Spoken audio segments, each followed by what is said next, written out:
gentlemen, it's about to go down. Ladies and gentlemen, please welcome your hosts, RGX, RateWrestle, and Frozzy, representing Honor Club, and you're watching HCW.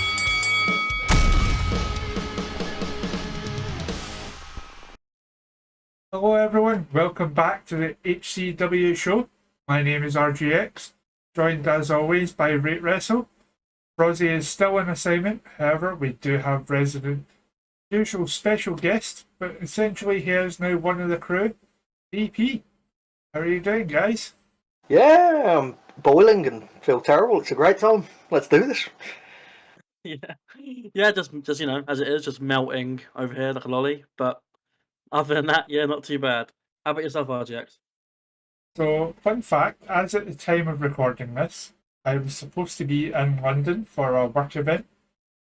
Because London right now is hotter than 98% of the world and experience literal record-breaking temperatures, it's pretty much been shut off from the rest of the world because all the airplane runways and railway tracks have melted in the heat. So we were unable to make it down, hence why I have returned in time to do this. As it stands right now, every one of us got our fans going full blast. So the desktop is not to clickbait for views at my gorgeous shoulders that skirt the line of YouTube terms of service, is because I will die of heat exhaustion if I don't. They are pretty gorgeous, can't lie. So there is quite a bit of news to cover this week, so we'll get straight into it. So kicking off, we have news that Santana of Pride and Powerful in AEW is currently on the shelf. Obviously, during the Blood and Guts match, he was taken out on a stretcher. There have been very little details that have come out from AEW's end. However, we have since had it confirmed via Fightful Select that he has a torn ACL. ACL being in the knee, you're talking 5-6 months minimum, but there's no word of what surgery he requires at this point. He is on his way at this time of writing to Puerto Rico to relinquish one of his titles that he has over there. We are also aware through rumours and reports that him and Ortiz haven't been on the best of terms lately. One and or both of them are due to leave AEW in the not too distant future, and Santana has indicated that he will speak on that soon. He was already in the process of taking solo bookings well before the injury happened. We do wish a speedy recovery to Santana. Anyone that's injured, we hope for a quick and speedy return. Following on from that, Lita was reached out to by Women of Wrestling, the so far ill-fated women's wrestling company. They reached out to pretty much any former WWE, even WCW female talents. We're told that Lita gave them a straight no because he has huge issues with one of the guys running it, David McLean. Apparently she made her feelings very obvious and quickly rejected the offer. And of course that would then pivot them to stop in Tessa Blanchard, and we're seeing how that's working out as well. So there probably will be more stuff to come out about women in wrestling over the next few weeks, but that is quite the situation going on there. What do you guys think about that? Nothing really much is happening with it at the moment. It just seems like it's a bit of a mess. Like, it's not really going anywhere at the moment, so I can't really judge until we actually see an event or something like that. Yeah, I sort of reflect that statement as well, really. This is the company that was associated with AJ Lee, isn't that right? Yeah, so AJ Lee signed on to be an executive producer, I believe, help with the training of talent. And then immediately after, they announced that Tessa Blanchard was being brought in to do training and stuff. So I don't even know if AJ Lee's still part of it. There's not very many details on that in this article from Fightful about it. Yeah, it does seem a lot of things are sort of being kept behind the sheet, if that makes sense. But Yeah, as like Ray said, not much we can really say on it until more comes out. Really. There's been a lot of speculation around the Good Brothers Impact TNA contracts. Had originally been noted were due to be up in mid-July. However, we've been since notified that it could be as late as August, and they are scheduled for Impact tapings right up until the end of August. There's not a lot of details on that though. This is just coming out of Fightful and Dave Meltzer. All we know is they are due soon. Maybe the case that they're just doing a handshake deal, helping them out with the next bunch of tapings. As far as they're aware, they are going to be free agents fairly shortly, or be focusing on New Japan full time. So they've got the Bullet Club stuff going on in AEW as well, so they could always make that appearance again. Yeah, they've got big into New Japan again, obviously with Anderson winning the openweight title and stuff like that. So it seems like they'll just end up staying in New Japan. Yeah, it's a move that makes more sense. And with the GOD doing their own thing, it's good to have original Bullet Club members still there. So, Yeah, I mean, I saw people commenting they want it back in WWE, which reform the OC with AJ, but I'm thinking in my head like I want them as far away as possible from that. Yeah, like leave them in New Japan, like slash AEW, like they're good fits there with the elite, and yeah, I think overall it's better for them as well. So Nah, Good Brothers worldwide. See them everywhere. WWE everywhere. So speaking of WWE, there was a lot of last week about WWE Raw moving from TV PG to TV 14, which would be the same TV rating that WWE had during the Attitude Era. It has been PG for the last 14 years, but apparently Andrew Zarian noted that there was a memo sent out within USA Network that said the change was initially scheduled for the 18th of July.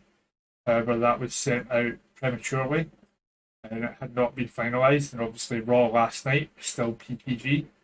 Fightful did reach out to people at WWE who hadn't heard of the change, but they were looking into it.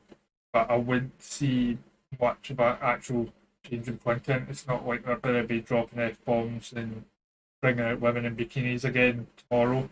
It's probably still going to be very much the same product, just with a bit more leniency. But there's still no date confirmed for that. As I said to people in the Discord servers, like, don't go off of reports. Genuinely, just look at your TV guide because that'll be the first place you know for certain. Unless WWE put out a statement about it themselves. yeah, it's one of those things. It's you read it and you sort of like in two minds about it. Like on one hand, it's like it could be the change that's absolutely needed, and on the other hand, it's like, well, actually no, because if they do that, they run the risk of losing more sponsors or losing potential partnerships down the line. The And- worrying thing. Yeah, Current, sorry. No, go on. I was going to say the worrying thing is for women. Like the rumours are beforehand when like Athena left and stuff, they were trying to make women dress more like scantily clad. That's the way I was going to go. And they're going into that. If they're going into that premise, then it's going to bring the women's side of the Attitude Era rather than the actual good side of the Attitude Era, which I don't want to see. That, I'll be honest. Yeah. Yeah. It'll pretty much just ruin everything that they did in NXT all those years ago, back in 2014.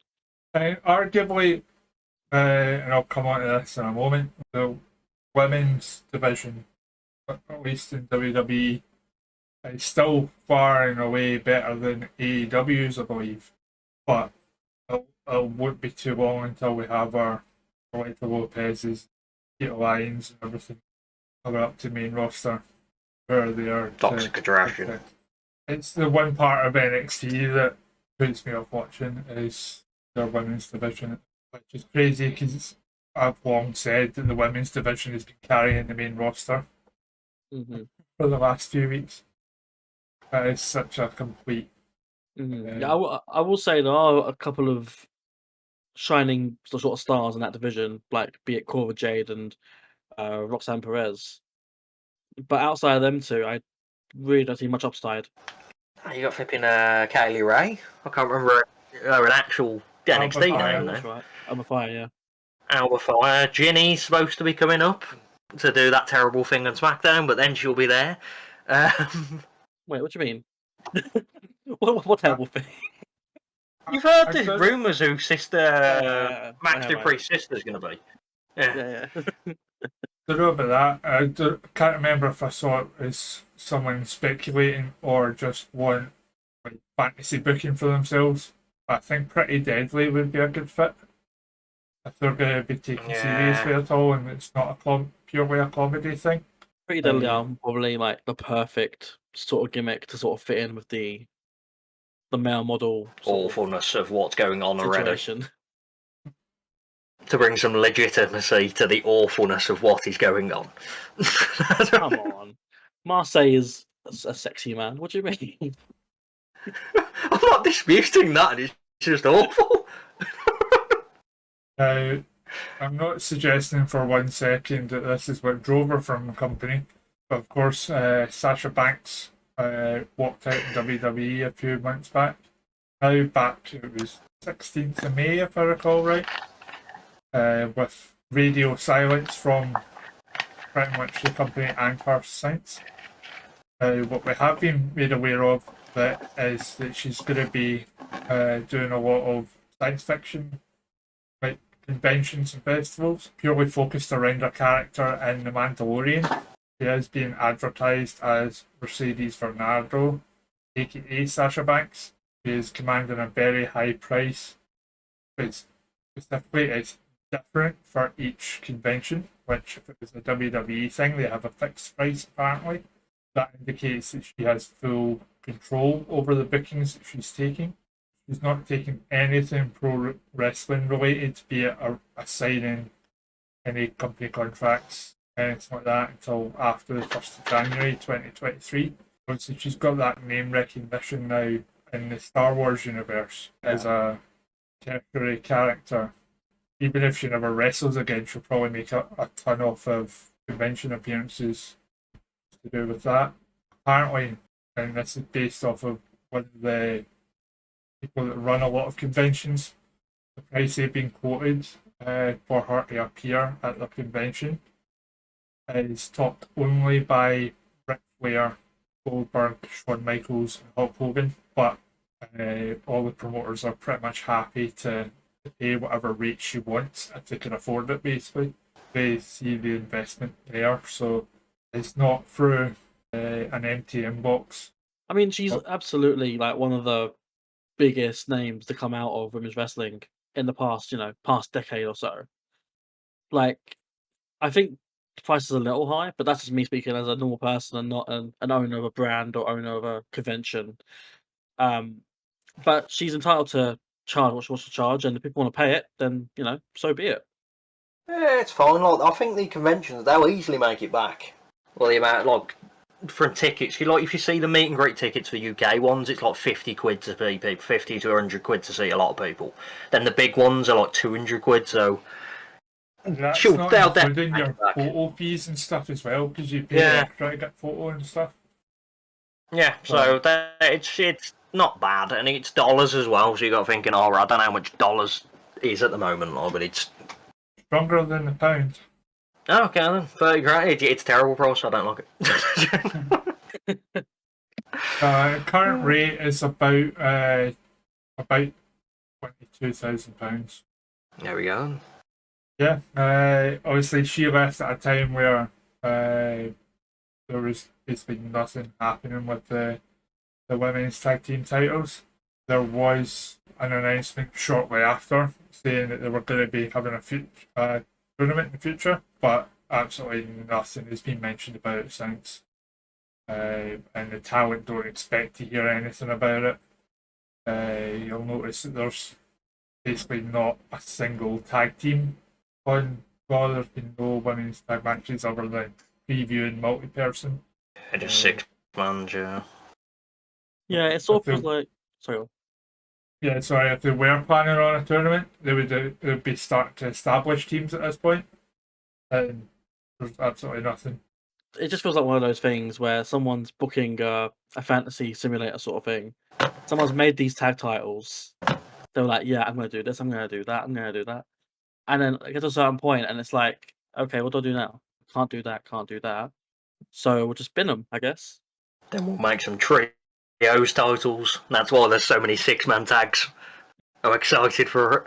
You know, all this came at a time where quite Fightful, well, several female talent backstage had made their feelings known about how they were being utilised.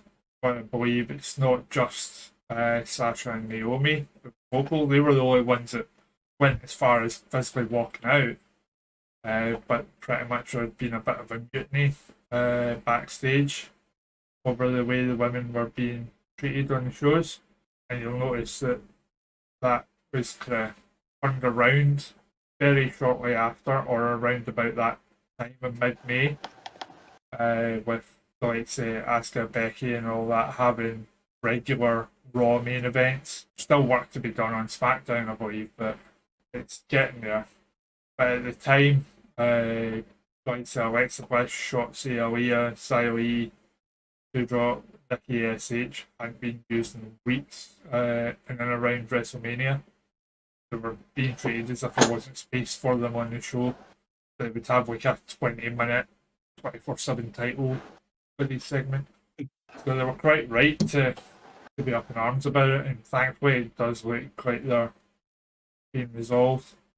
But apparently the only major issue still at the moment is that it felt like Vince was still more concerned with squeezing himself onto TV after the Wall Street Journal articles than actually making sure that not only female talent were booked on the show but protected as well, and thinking about how to finish matches to go looking strong. It certainly seems from Fightful's reports and who they've reached out to, Pritchard has thankfully kind of stepped in with a lot of that stuff that obviously wouldn't have happened under Johnny Ace. A lot of news this week, but that is all the news that we have so far. We will segue here into a lovely little intro for a new segment that we're doing. Hopefully one of many in the future.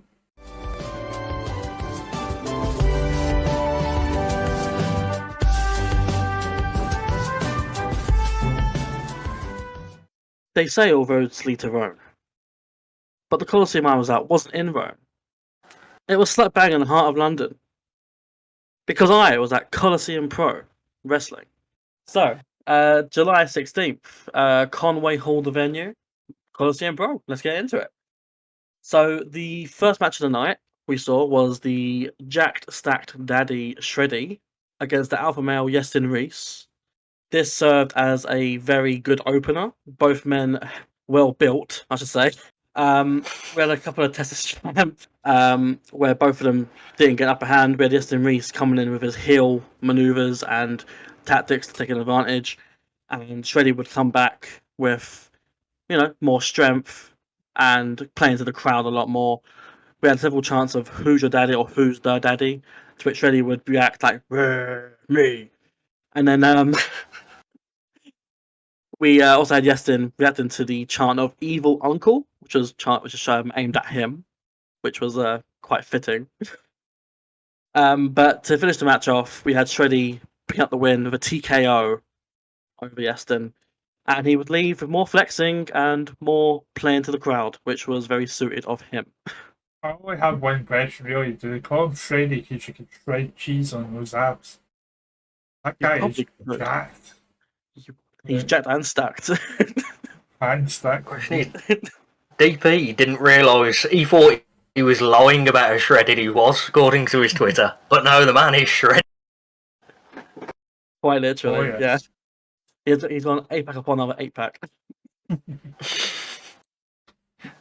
So following on from that, we had a women's match. We had Harley Hudson taking on LA Taylor. This was the first time that we had women's action on the show. And this was also, honestly, switch places with the opener. It would have been a great opener as well. This was very much a smaller versus bigger person sort of match, with Taylor being the taller of the women. Harley would use her speed advantage to try and get the upper hand several times with flying moves or high flying moves, with more chops and strikes to try and take her down, Taylor. But Taylor would ultimately grab and assault and punch and knee to the point where Hudson couldn't take anymore, and one swift looking knee that it looked horrible, like in a in a good way though. Taylor was able to get the win after a very good knee. That sounds good. I've heard good things about them. Yeah, I've heard good things about both. Like, I've seen Taylor once before, but Hudson I've only seen in pictures, but she has that kind of look where you're interested instantly from the look she has. Yeah, it was sort of, as soon as you saw her, you knew who she was, because she has that unique look. She has that sort of zebra print and the pink hair. Yeah. But moving on to the third match of the night, we had a first tag match of the night. We had the Scottish upstarts. I'm assuming that, well, one Scottish anyway. Leighton Buzzard and Fios Doros, who I believe are they're both both Scottish. One's from Glasgow, one's from Livingston. Oh, fair enough. I thought one might have been a bit more European. From the name, you're trying to say these names doesn't sound Scottish. Is this where we're going with that? Yeah, I believe these are both HCW guys. I could be wrong on that. Yeah. Taking on, dare I say, British royalty in wrestling, Doug Williams, and his partner Joel, and his partner Joel Redman, who is former NXT Oliver Gray. This was a very good tag match. We had here a very different set of tactics. So we had Doug and Joel focusing more on map-based technical moves, sort of like a dojo or a training school sort of way. Whereas Leighton and Fios, when they could, would use more dastardly tactics such as, eye pokes, eye rakes, or like double team when the ref wasn't looking, sort of thing. There's a lot of action in and out of the ring.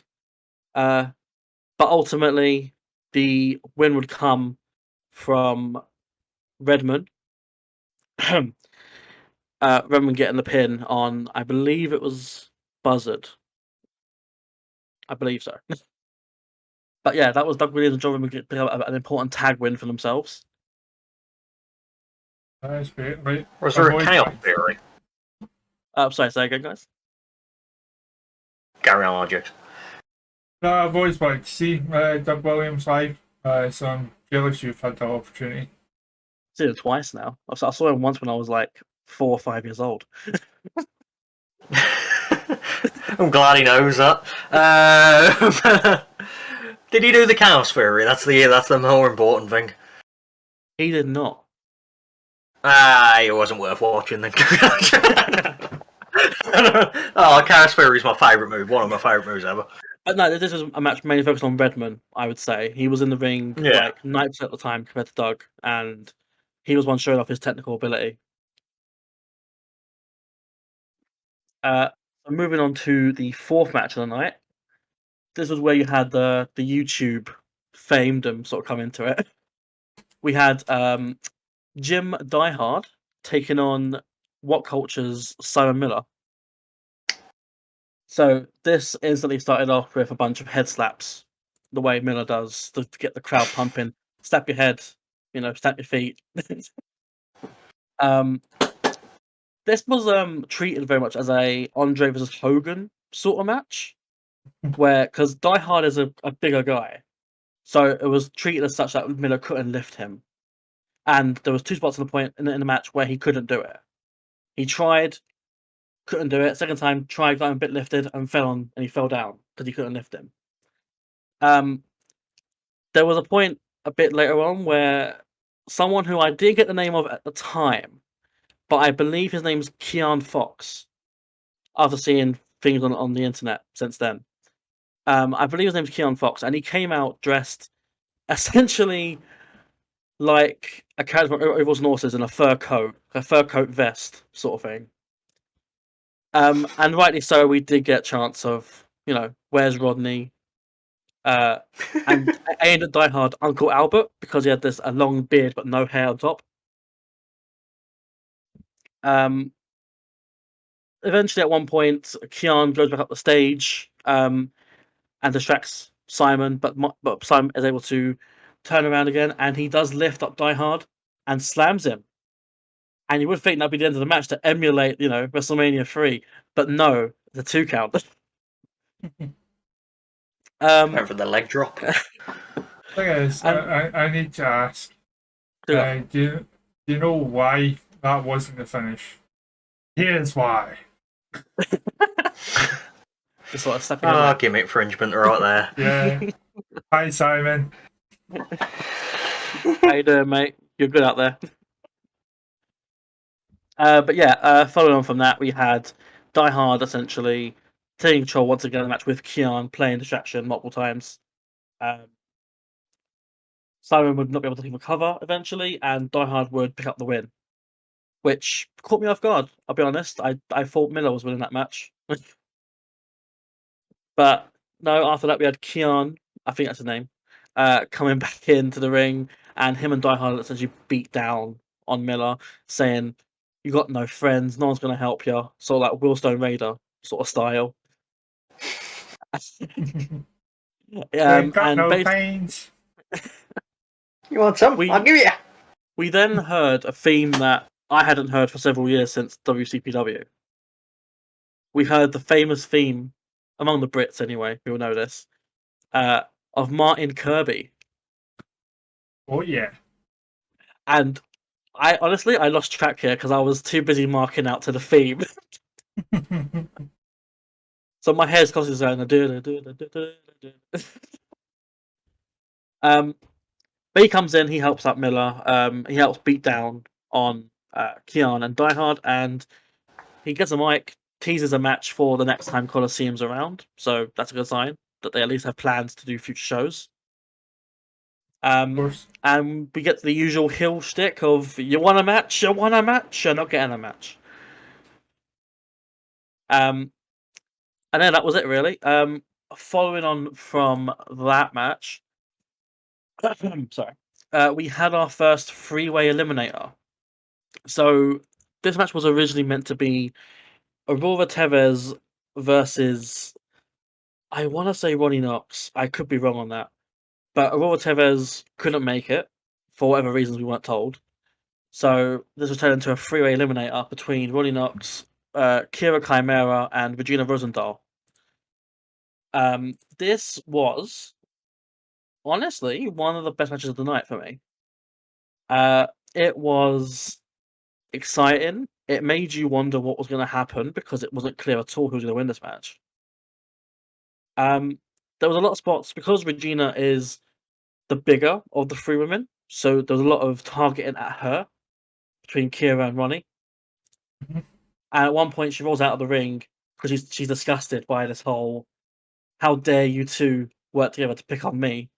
She looks around the seating area, the front row, and she literally sits down with her arms crossed, leg on one knee, sort of frowning, sort of just sitting in a corner, that's just been told off.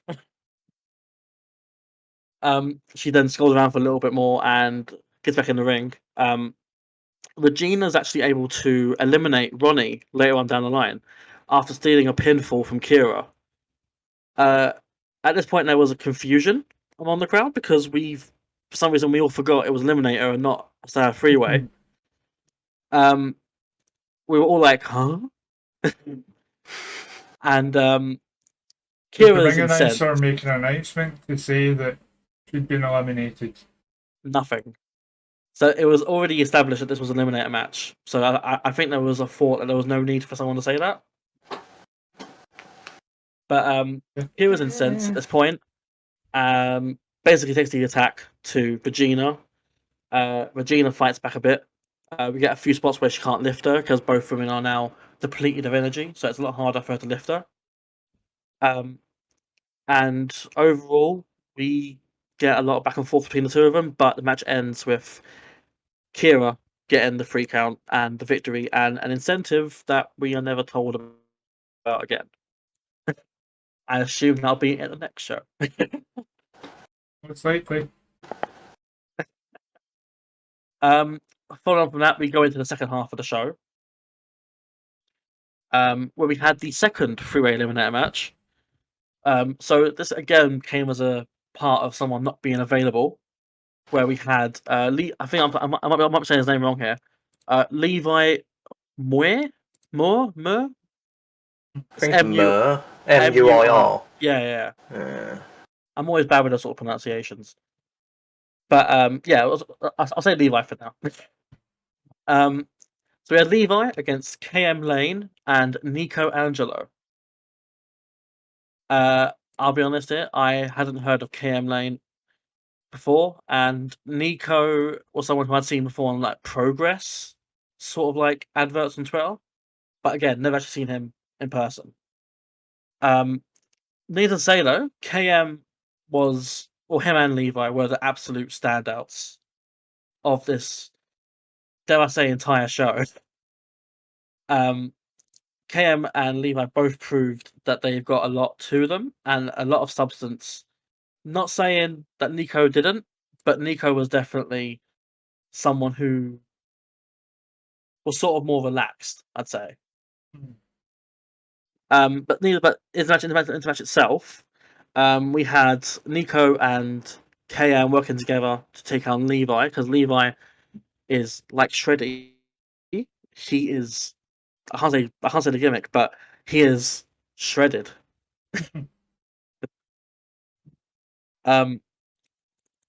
Levi is singled out and taken out of the ring.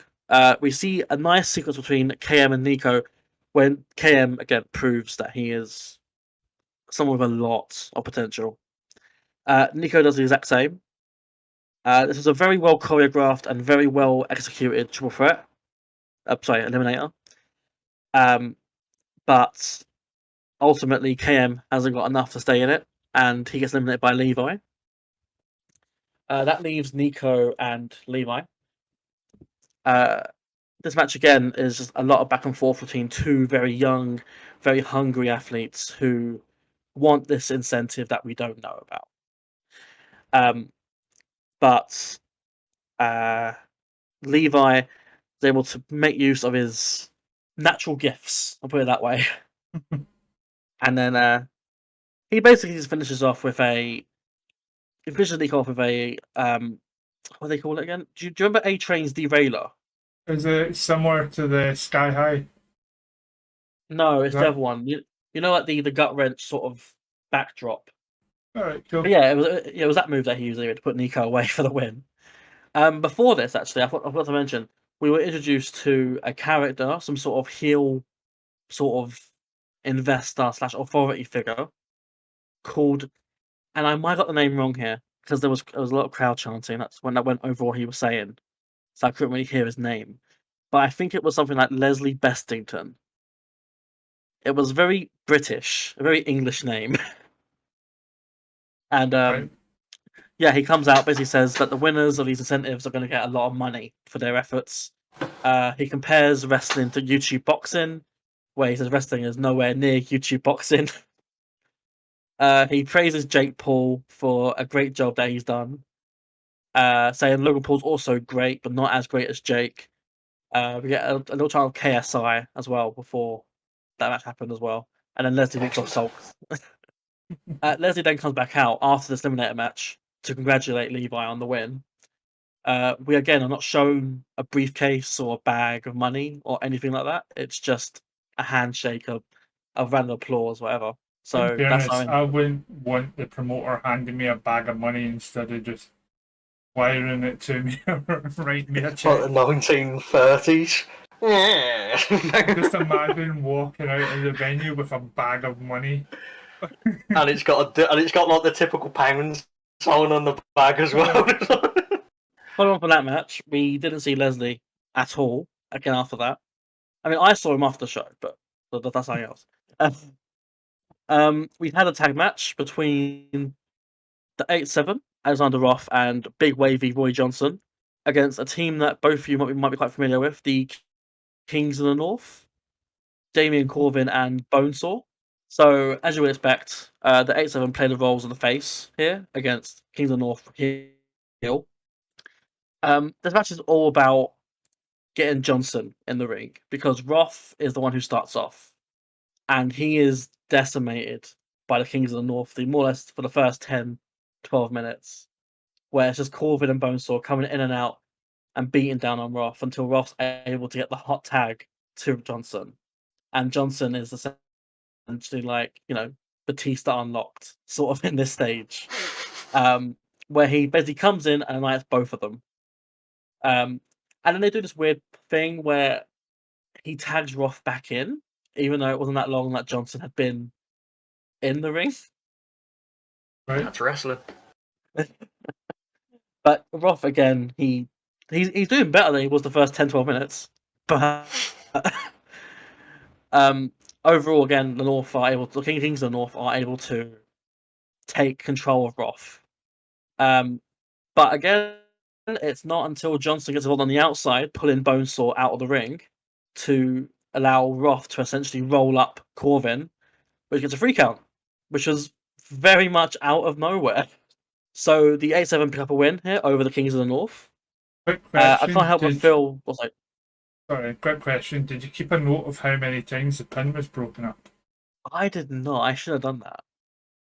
No, sorry, it's a bee in our bonnet for anyone new watching. It's a show reference that you'll hopefully not get too used to. I'll say it was like once on both sides for the safety's sake. Safety's sake. But no, I imagine we'll see a lot more from the 8-7 and the Kings of the North. Both teams were well fitted to the environment. They both played with the crowd really well, and there's no real reason, unless there's external concerns. But other than that, there's no real reason why either of them would come back. In all honesty, like they'd both be welcome back with open arms. Nope. At least for me anyway, as a fan. After that, we had the penultimate match, which was the final women's match of the night. We had Charlie Morgan taking on Alice Inc., which I think I'm going to pronounce as Alice Inc., sort of like a combined name sort of thing. But so this was, I don't know if I want to say the best women's match of the night because it's between that and Hudson Taylor, but this was a very good women's match. And I'm not saying that because they do a lot of spots near me, but this was this was a very typical neutral match. It wasn't really that clear who was heel and who was face. If there was that divide, and not just sort of like I want to beat you up, I want to beat you up. This was a very much the Alice Inc. show because this was very much focused on her being very unorthodox with her style. She relies a lot on her kicks. I think I didn't see her throw one punch or slap, whatever, or open fist, strike, whatever. Knowing your strengths. I could be wrong. I only recall her doing kicks. So there was even a spot where Charlie throws her to the outside and she goes to do like a run against the ropes, do a sort of tope or suicide dive. And normally you'd put your arm over the bottom, under the bottom rope, sort of like grab the feet and pull them out and pull them back.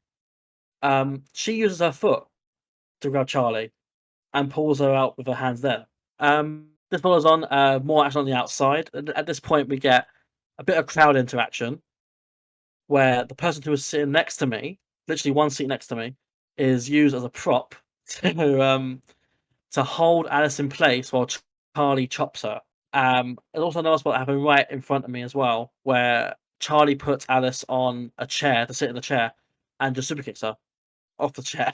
And this is like no more than I don't know, like 2 feet in front of me. Brilliant. Following on from that, we get a bit more comeback from Alice, who's able to use more kicks again to her advantage and just take advantage again. And then she leaves Charlie in a seated position and hits her with a Meteora. So like the double knees into a pin sort of thing. and from there she gets a 3 count, which again surprised me because I did not see her win this match because I knew Charlie's been very prominent on the British scene as of late. It sounds like they're building local stars. That's what it is. It sounds like they're building local people to their company. I always think Scandinavian, or I don't want to say. Well, local, I mean, like in. Don't want to say which country in case I get it wrong and offend you, hen, but I know she's. No, I meant as in, you know, like people that are going to regular return. So Charlie Morgan's around everywhere, so like you don't know if you can book her everywhere. Whereas that's what I meant, like people like that, like Harley Hudson, like people that are going to be on that show every week. They're trying to book them strong, not every week, every month. It makes sense. Mm-hmm. Yeah, just caught me off guard as all. And then we move into the main event, which was not the best match, but it was definitely up there. We had the Nigerian kaiju, Warren Banks, taking on the Prince of Panache, Sheikh Al Sham, accompanied by the People's Princess Nadia Sapphire. Took a while to get all those nicknames right, but okay. There's a lot of names, yeah. So this was very instantly, you could tell who was known. As soon as Warren's music played, there was instant sort of cheers. Everyone in the building sort of knew who he was. And then we had Sheikh's theme, which I admit was a bop and a half. It was very, very sort of 80s, 90s sounding, but very sort of dun, dun, dun, dun, dun, dun, dun, dun, dun. It's very, very bassy. Star Wars. It was very sort of like. It was very sort of move your head to the beat. But yeah, we had these two come out. Sheikh Al Sham and Nadia Sapphire. Nadia grabs the mic, and in the ring, Sheikh says, "We are the Millionaires Club. You're all peasants compared to us. We're rich. You're not. Why? That's why you're here to watch us." It's not wrong. I will say on a side note, Nadia is phenomenal. She is amazing at her job. Like, she played the role of the distraction, obnoxious manager, valet, however you want to word it, fantastically. It was a case of, like, you wanted something to, I don't know, it's like the ref to throw her out, or you wanted Warren to, I don't know, get some help to get her out the arena, or something like that. You wanted something to happen so she wouldn't be there. But both these men were very impressive. Like Warren, I'd seen before. I knew fully well what he was capable of doing. Sheikh was someone I was not familiar with. I believe he does. He's known for like PCW, I believe. Yeah, I believe so. But yeah, this is my first time seeing him live, and both men really impressed. In a match where I can't say this, but it was traded back and forth quite a fair bit. Nadia would play her role once again as the distraction to allow Sheikh to get the upper hand several times. There was a spot that I've got to mention because it was right by me again, where Sheikh is essentially outside the ring, so he's like between me and another part of the crowd, so there's like a little walkway part in between, and he's standing there, and Warren does a suicide dive through the ropes, essentially landing not on me, but on the chair next to me. Essentially, if there was a chair there, and he literally just screams into the venue, so like, "Come on!" And then we get again Nadia shouting at him, saying, "Who do you think you are? You shouldn't be doing this." Yada yada yada. We get back into the ring.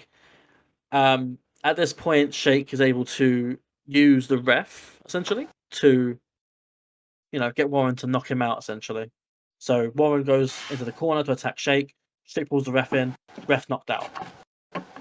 At this point, Nadia gets in and low blows Warren, it was coming a mile away, unless Warren blocked it, but he didn't.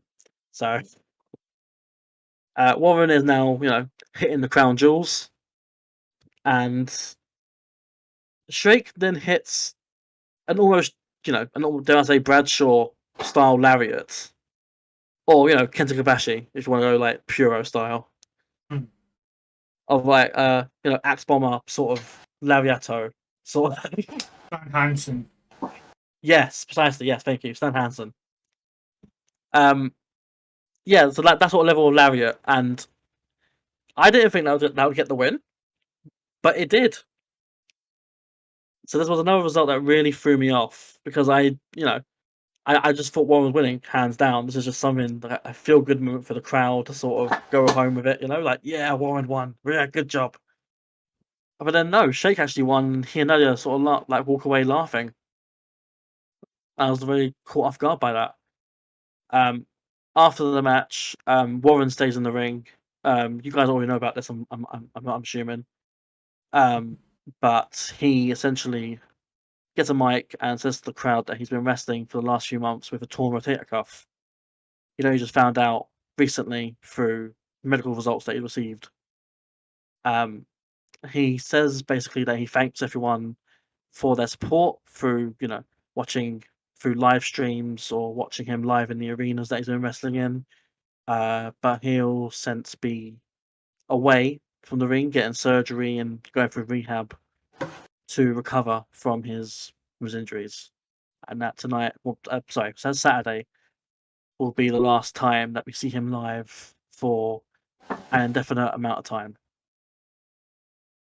So it's kind of a somber note to end on. Yeah, all we can really do is just wish you a speedy recovery. Yeah. Your rehab goes well. They're back in the ring sooner rather than later. Yeah. Do you want to hear a rumour I heard about it as well? He prolonged his surgery for one last match so DP could review him on this show. That's what I heard. Mm-hmm. I'm honoured, Warren. Thank you for your service. So, yeah, but no, that was Colosseum. I thoroughly enjoyed it. I'm happy. I actually saw it live, and I didn't put it off. Buy a ticket for it.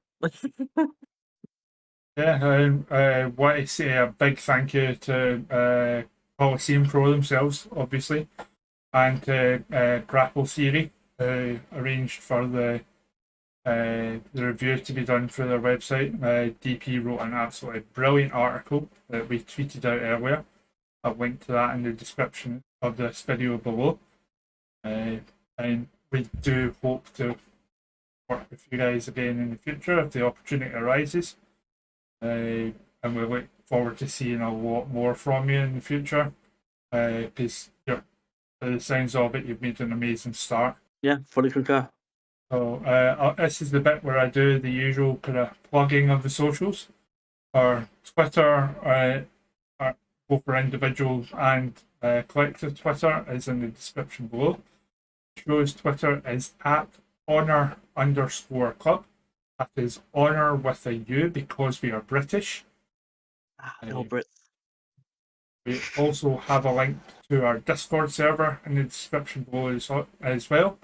And of course, we will link the socials to Colosseum Pro, to Grapple Theory, and a link to the article as well.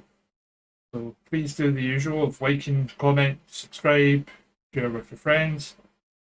You know what they say, tell a friend, tell a phone, tell a wrestler. Get our show out there. And tell them that HCW sent you when you send Colosseum Pro some love on Twitter. That's it from me, guys. Have you guys got anything to add? I'm hot. That's my adding to the end of this. No, nothing for me. Just want to, wish anyone who is currently off for, injuries or, ill health, all the best. Get back soon, and you'll be missed. I'm still here. Thank you. That is our show then, everyone. Thank you all for joining us, and we'll see you next time. Bye. Peace and love.